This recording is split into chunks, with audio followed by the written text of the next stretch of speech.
नमस्कार दोस्तों, स्वागत है आपका हमारे यूट्यूब चैनल पर जिसका नाम है परीक्षिता एकेडमी।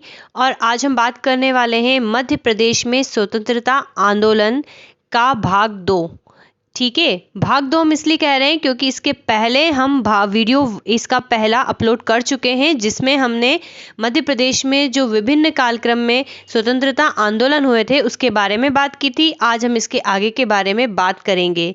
हमेशा की तरह ये जानते हैं कि टॉपिक क्यों इम्पोर्टेंट है, तो हमें पता है जो MPPSC है, जितनी भी हमारा MP से रिलेटेड कॉम्पिटिटिव एग्ज़ाम है उसमें MP का जो एक सब्जेक्ट होता है, MP से संबंधित क्वेश्चन पूछे जाते हैं और स्वतंत्रता आंदोलन भी इम्पोर्टेंट क्वेश्चंस है। चलिए, तो इसी रिस्पेक्ट में हम इसकी बात करेंगे, लेकिन आगे बढ़ने से पहले आपसे कहना चाहेंगे कि अगर आप हमारे इस यूट्यूब चैनल पर नए हैं जिसका नाम है परीक्षिता एकेडमी, तो आपको आज ही हमारे चैनल को सब्सक्राइब करना है। अगर आपको हमारा वीडियो पसंद आता है तो हमारे वीडियो को लाइक करना है और शेयर करना है।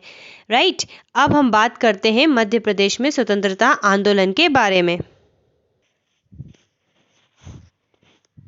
चलिए, तो स्वतंत्रता आंदोलन की हम बात करते हैं और जानते हैं।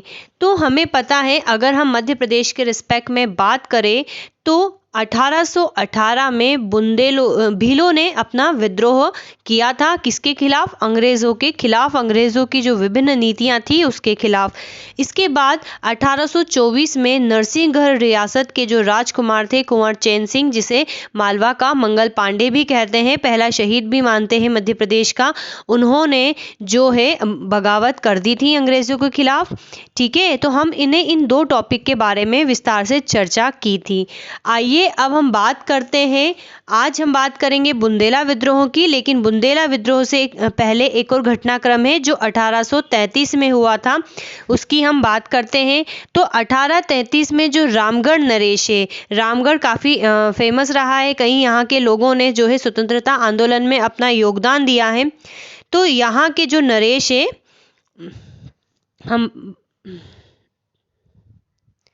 ठीक है, तो जो रामगढ़ रियासत के नरेश है 1833 में कौन? जुझारू सिंह के पुत्र देवनाथ सिंह। ठीक है, किन्होंने? जुझारू सिंह के पुत्र देवनाथ सिंह ने अंग्रेज़ों के विरुद्ध जो है विद्रोह किया, किंतु वे असफल रह गए। ठीक है, तो हमें इनका नाम याद रखना है। 1833 में देवनाथ सिंह ने अंग्रेज़ों के खिलाफ विद्रोह किया था। अंग्रेज़ों के विरुद्ध जो है 1842 में, अब हम बस, तो आपको ये पॉइंट याद रखना है। अब हम बात करते हैं बुंदेला विद्रोह के बारे में।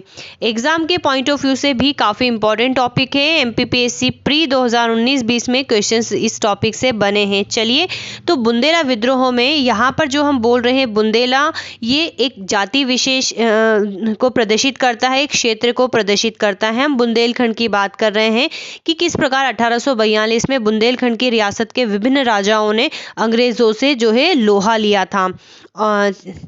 तो बुंदेला विद्रोह की हम बात कर रहे हैं जो कि 1842 में हुआ था। अब बुंदेला विद्रोह की शुरुआत की अगर हम बात करें तो 1842 में जो बुंदेला विद्रोह हुआ था, एक्चुअल में वो पूर्व प्रायोजित किंतु आकस्मिक घटना थी। ठीक है, पहले से उसकी पृष्ठभूमि तैयार हो रही थी और इसका जो प्रादुर्भाव हुआ है, इसकी उत्पत्ति हुई है, वो काशी में हुए बुढ़वा मंगल के आयोजन से हुई है। एक काशी में एक समारोह होता था जिसको बुढ़वा मंगल कहते थे, उस आयोजन से हुई है। देखते हैं किस प्रकार से और क्या होता है बुढ़वा मंगल। तो यह एक सांस्कृतिक आयोजन था जो काशी में गंगा नदी में नावों को आपस में बांधकर मनाया जाता था, जिसमें विभिन्न राजा महाराजा, संगीतज्ञ, नृत्यांगनाएं शामिल होती थी। ठीक है, अब जब इतना बड़ा ग्रुप लग रहा है, इतने विभिन्न लोग आ रहे हैं, तो बातचीत होती है, मीटिंग होती है, और वहीं से जो है पृष्ठभूमि इसकी तैयार हुई। तो 1835 की हम बात कर रहे हैं, बुंदेला विद्रोह के कुछ समय पहले की। काशी नरेश थे ईश्वरी नारायण सिंह, इन्होंने बुढ़वा मंगल का आयोजन किया था और इसमें उन्होंने बुंदेलखंड के समस्त राजाओं को आमंत्रण दिया था। हमें आज के परिप्रेक्ष्य में अगर हम मध्य प्रदेश के मैप की बात करें तो आज के ये हमारा यदि एमपी का मैप है तो ये वाला जो पार्ट है ये बुंदेलखंड के अंतर्गत आता है। मैक्सिमम पार्ट जो है उत्तर प्रदेश में चले गया है। तो अगर हम 1842 की बात कर रहे हैं तो हम इस पूरे क्षेत्र की बात कर रहे हैं जहां पर बुंदेला राजाओं ने अपना राज्य किया था। तो विभिन्न राजाओं को आमंत्रण दिया। अब बुंदेलखंड के अधिकांश शासक क्या थे, अंग्रेजों से संधि कर चुके थे और अंग्रेजों की नीति से असंतुष्ट थे। हमने देखा है, जब हम बुंदेलखंड को पढ़ेंगे तब देखेंगे कि किस प्रकार से कौन सी रियासत के राजाओं ने जो है किस प्रकार से अंग्रेजों से संधि की थी। अब हम जेतपुर के राजा, जेतपुर भी बुंदेलखंड की एक रियासत ही थी। तो जेतपुर के राजा पारीक्षात ने, कहीं कहीं पर इसको परीक्षित भी लिखा हुआ मिलता है, परीक्षित एक और राजा थे जो दूसरी रियासत के भी थे। तो राजा पारीक्षत ने काशी के बुढ़वा मंगल जैसा आयोजन करने का प्रस्ताव किया। ठीक है, ये बहुत एक्टिव रहते हैं, ये सबसे मेन व्यक्ति हैं, हम कहें नेतृत्व करते हैं ये बुंदेला विद्रोह का। तो इन्होंने ही कहा कि बुढ़वा मंगल जैसा आयोजन क्यों ना हम हमारे बुंदेलखंड में भी करें, और इसके लिए राजी हो जाता है। और 1836 में ठीक एक साल बाद जो चरखारी नरेश है, चरखारी भी बुंदेलखंड की एक रियासत का नाम है। तो चरखारी जो नरेश होते हैं रतन सिंह, ये पारीक्षत जो होते हैं इनके भतीजे ही होते हैं, के संरक्षण में सुपा नामक स्थान पर बुढ़वा मंगल का आयोजन की योजना निर्मित की जाती है। ठीक है, और बुंदेलखंड के लगभग 42 छोटी बड़ी रियासतों के शासक, सामंत, जागीरदार को बुलाया जाता है। कौन कौन सी जागीरदार है तो हम एक बार आपको सुना देते हैं। जिस चरखारी हो गया, आसपास की जितनी भी कई रियासतें थी, चिरगांव, जेतपुर, जालौन, झांसी, खड्डीपुरा, सरीला, जिगनी, ढुरवई, बिजना, सरोहा, विजय राघोगढ़, शाहगढ़, बानपुर, टोडी, फतेहपुर, ओरछा, छतरपुर, पन्ना, बिजावर, अलीपुर, झींझन, राहतगढ़, बांदा, अजयगढ़, कोठी, मैहर, नागौद, सोहावल, टहरोली, बंका पहाड़ी इत्यादि जो आसपास के राजा थे वो भी इस प्रोग्राम में शामिल हुए। कहाँ पर? 1836 में। और इसका नेतृत्व किसको दिया गया? इसका नेतृत्व दिया गया जेतपुर के राजा पारीक्षत को। इसका नेतृत्व संभाला गया और हुआ कहाँ पर, ये आपको प्लीज ध्यान रखना है, सुपा नामक स्थान पर, जो कि चरखारी रियासत के अंतर्गत आता था। अब ये हम बात कर चुके हैं, जेतपुर राजा परीक्षित को सौंपा गया। अब क्या हुआ कि जब अंग्रेज यहाँ पर आए तो उन्होंने ये प्रण लिया कि जो बुंदेलखंड के राजा होते इस बुढ़वा मंगल आयोजन में उन्होंने प्रण लिया कि हम अंग्रेजों को हमारे धरती से बाहर फेंक देंगे, हमारे क्षेत्र से हम बाहर कर देंगे, क्योंकि ये हमारा शोषण कर रहे हैं, क्योंकि कर व्यवस्था अंग्रेजों की जो है बहुत खराब थी। इस प्रकार से इन्होंने प्रण लिया। अब नरसिंहपुर के राजा हीरापुर के लोधी शासक हृदय शाह को सिमरिया के किलेदार बखत कनौजिया के हाथों संदेश भिजवाया। जब बुंदेला विद्रोह बुढ़वा मंगल का आयोजन किया गया और उसका नेतृत्व जेतपुर नरेश ने करा, तो इन्होंने विभिन्न राजाओं को एकजुट करने का प्रयास किया। बुंदेला विद्रोह के सूत्रधार की भूमिका निभाई राजा पारीक्षत ने, और इन्होंने सागर, यहाँ पर एक और छूटा हुआ है जो सागर, एक नरहट करके भी एक रियासत हुआ करती थी, नरहट, जो कि सागर जिले में आता था। इसके भी जो प्रमुख व्यक्ति थे वो थे मधुकर शाह। तो मधुकर शाह को ये संदेश भिजवाते हैं, और गणेश जू भी रहता है उनके साथ। और नरसिंहपुर के जो हीरापुर के लोधी शासक होते हैं हृदय शाह, उनको सिमरिया के किलेदार होते हैं बखत कनौजिया के हाथों संदेश भिजवाते हैं और कहते हैं कि हम सागर क्षेत्र में विद्रोह को प्रारंभ कर देते हैं। राजा पारीक्षत ने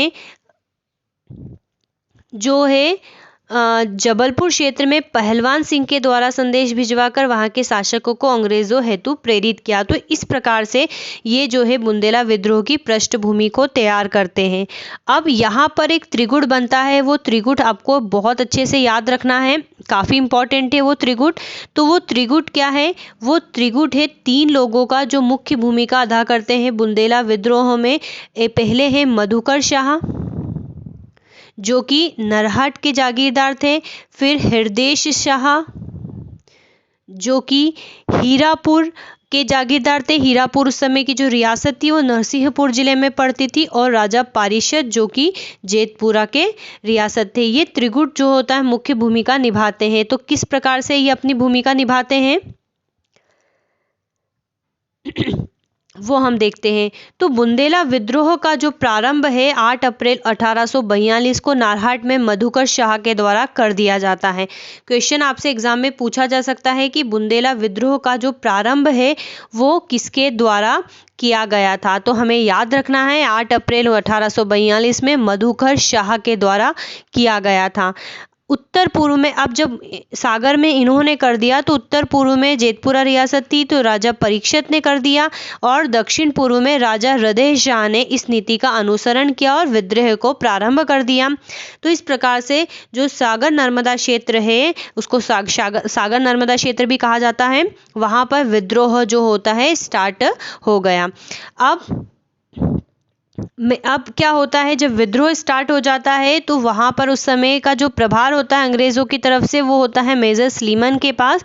तो वो राजा परीक्षित के समक्ष संधि प्रस्ताव भेजते हैं कि आप ये जो होता है विद्रोह ना करें, हम इन पॉइंट पर जो आपको समस्या है संधि कर लेते हैं। लेकिन परीक्षित जो होते हैं इस संधि को अस्वीकार कर देते हैं। जब वो अस्वीकार कर देते हैं तो अंग्रेज़ों और राजा परीक्षित के बीच युद्ध होता है। इस युद्ध का नाम हमें याद रखना है, इस युद्ध का नाम है बिलगांव का युद्ध। और इस युद्ध में जो होते हैं अंग्रेज हार जाते हैं।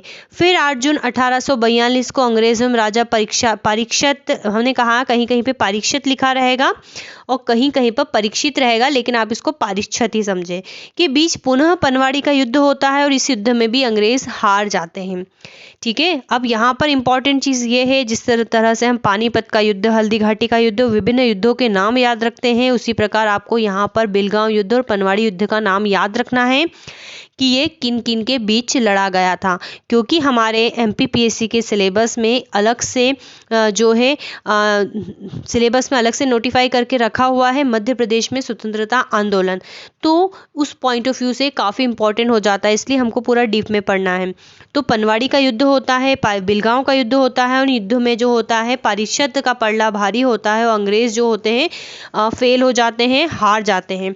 जब अंग्रेज हार जाते हैं तो फिर एक अंग्रेज महोदय आते हैं जिसका नाम है चार्ल्स फ्रेजर, और चार्ल्स फ्रेजर क्या करते हैं, ये नर्मदा क्षेत्र के कमिश्नर होते हैं। 24 नवंबर 1842 को जितने भी विद्रोही होते हैं, अब जो यहाँ पर हम बुंदेला लोगों की बात कर रहे हैं जो विद्रोह कर रहे हैं अंग्रेज़ों के खिलाफ, उनके लिए वर्ड यूज़ करते विद्रोही, उन पर इनाम की घोषणा कर देते हैं कि भैया ये कुछ तो हमको पकड़ने में इनकी सहायता करेंगे। अब जब इनाम की घोषणा कर देते हैं और साथ में अपनी कूटनीति का यूज़ करते हैं, ये क्या करते हैं, जो चरखारी रियासत के जो राजा होते हैं, वही चरखारी के राजा जिन्होंने 1836 में बुढ़वा मंगल का आयोजन किया था, और राजा पारिषद के ये भतीजे थे, ये इनको अपनी ओर अंग्रेज मिला लेते हैं, और साथ में ही जेतपुर, ये जयपुर नहीं है, ये जेतपुर है, जेतपुर जो राजा परीक्षित की रियासत थी के दीवान और गोलंदाज को भी अपने पक्ष में कर लेते हैं। कौन, अंग्रेज कर लेते हैं। राजा रतन सिंह को भी अपने इसमें कर लेते हैं, अपने पक्ष में कर लेते हैं। तो इससे क्या होता है कि और स्लीमन ने जेतपुरा पर आक्रमण कर दिया। ठीक है, फिर जब इनको पक्ष में कर लेता है और राजा परीक्षित के ऊपर यह आक्रमण कर देता है, जिससे कि महासंग्राम युद्ध होता है जिसको कहते हैं बुधरा महासंग्राम, और इस युद्ध में जो है पारिषद हार जाते हैं और इसमें लड़ाई सरकार भी अंग्रेज़ों की मदद करती है। अब यहाँ पर एक जो ये टर्म आई है लड़ाई सरकार, इसके बारे में हम आपको बताएं तो वैसे तो हम बुंदेलखंड की रियासत में बहुत अच्छे से पढ़ेंगे, लेकिन लड़ाई सरकार के बारे में हम अगर बात करें आपको, तो जो ओरछा रियासत थी, बुंदेलखंड की एक बहुत प्रसिद्ध रियासत होती है ओरछा रियासत, इसमें राजा धर्मपाल होते हैं, इनकी 3 पत्नियां होती है, लड़ई सरकार, गड़ई सरकार और हराई सरकार।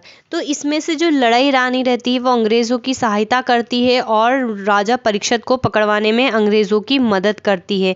ये तीनों रानी जो होती है काफ़ी फेमस है, हम इनके बारे में जब बुंदेलखंड की ओरछा रियासत पढ़ेंगे तब वहाँ से अच्छे से और पढ़ेंगे।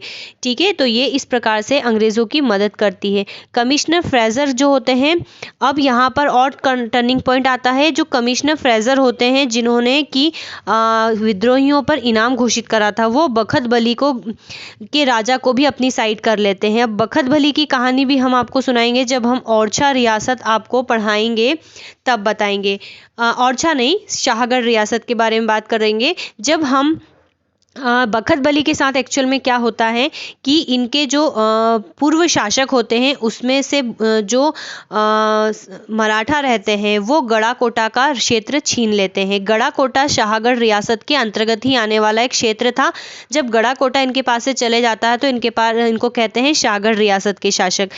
तो अंग्रेज इनको लालच देते हैं कि हम आपको आपका पुराना क्षेत्र फिर से लौटा देंगे, आपको हमारी मदद करनी पड़ेगी। तो ये इनके प्रलोभन में आ जाते हैं और अंग्रेज की मदद करते हैं। और जो विद्रोही होते हैं, विद्रोही में हमने आपको शुरुआत में बताया था 3 विद्रोहियों के नाम बहुत मुख्य हैं, मधुकर शाह, हृदय शाह और राजा परीक्षित। तो जो बखत बली होते हैं ये हीरापुर के हृदय शाह जो रहते हैं उसको पकड़वाने में अंग्रेजों की मदद करते हैं। ठीक है, ये क्या करते हैं, अंग्रेजों की मदद करते हैं हृदय शाह को पकड़वाने में, जिससे इनका संगठन कमजोर करने की कोशिश करते हैं। अब यहाँ पर इंटरेस्टिंग बात यह है कि बुंदेला विद्रोह में जो बखत बली अंग्रेजों की साइड था, जब 1857 की क्रांति होती तो यही बखत बली जो होते हैं रानी झांसी की रानी लक्ष्मीबाई का साथ देते हैं, अर्थात अंग्रेजों के खिलाफ खड़े हो जाते हैं। और ऐसा क्यों होता है, क्योंकि जो गड़ाकोटा का लालच देकर जब अंग्रेज इनको अपने साइड लेते हैं और इनसे काम निकलवा लेते हैं, उसके बाद इनको कोई गड़ाकोटा नहीं मिलता है। ठीक है, इसलिए 1857 की क्रांति में बखत बली जो है अंग्रेजों का खिलाफ लड़ते हैं और अभी जो है ये अंग्रेजों के साथ हैं। अगर बखत बली की बात करें तो इनके एक सेनापति होते हैं जिनका नाम है बोधन दोहा। अब ये जो है क्वेश्चन MPPSC प्री 2019 में पूछा गया है कि बोधन धुआ किसके सेनापति थे, या कुछ इसी प्रकार से क्वेश्चन आया था बोधन धुआ को लेकर। तो बोधन धुआ जो होते हैं बखत बली के सेनापति होते हैं और ये भी अटैक करते हैं गड़ाकोटा के लिए, गड़ाकोटा पर, ताकि ये छीन ले, और कुछ हद तक ये कामयाब भी होते हैं। ठीक है, काफ़ी बहादुर सैनिक होते हैं, इसलिए इनके बारे में क्वेश्चन आया है तो आपको भी याद रखना है। अब हम आगे के घटनाक्रम में अगर बात करें तो इसी प्रकार से राजा जो होते हैं, चंदेरी बानपुर एक रियासत होती है।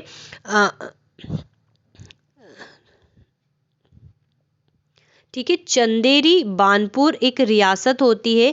यहाँ पर चंदेरी जो होता है हमें पता है वर्तमान में अशोकनगर जिले में आता है।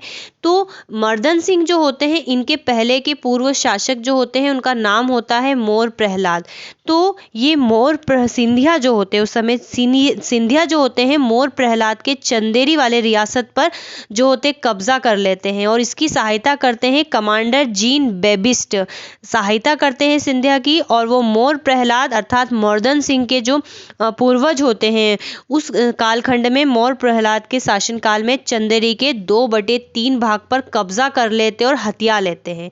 तो अंग्रेज क्या करते हैं, बानपुर के रियासत के राजा मर्दन सिंह को भी लालच देते हैं कि हम आपको जो आपका चंदेरी है उसको वापस दिलवा देंगे, आपको हमारी सहायता करनी पड़ेगी। और राजा भी मर्दन सिंह भी सहायता करते हैं और सहायता फलस्वरूप ये मधुकर शाह को पकड़वाने में अंग्रेजों की सहायता करते हैं।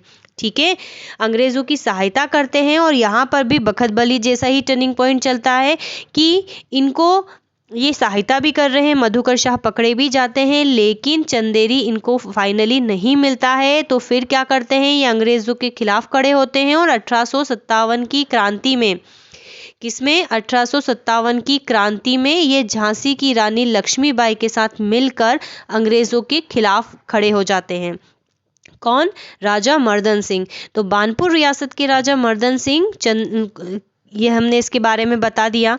चलिए, अब जब 3 गुट जो तैयार था बुंदेला विद्रोह का, जेतपुर के राजा पारिषद का, मधुकर शाह का, हृदय शाह का, तो इस प्रकार से अलग अलग एंगल पे तीनों को ही जो होता है हरा दिया जाता है, कमज़ोर कर दिया जाता है आंदोलन, और अंत में राजा पारिषद जो होते हैं आत्मसमर्पण कर देते हैं, जिन्हें अंग्रेज 1200 रुपये की पेंशन देकर राज्य से निर्वासित कर देते हैं और बुंदेला विद्रोह जो होता है यहाँ पर समाप्त हो जाता जाता है। ठीक है, बुंदेला विद्रोह यहाँ पर समाप्त हो गया। तो आपको भी समझ में आ गया होगा, काफ़ी इंपॉर्टेंट है बुंदेला विद्रोह। और बुंदेला विद्रोह अगर आप पढ़ना चाहते हैं तो इसके लिए आपको बुंदेलखंड की रियासतें वाला टॉपिक ज़रूर पढ़ना चाहिए। बुंदेलखंड की रियासत जब हम टॉपिक पढ़ेंगे तो हमें वहाँ की विभिन्न राजनीतिक जो कनेक्शन है, घटनाक्रम है, उससे हम इस बुंदेला विद्रोह को कनेक्ट कर पाएंगे और आपको बहुत अच्छे से याद हो जाएगा।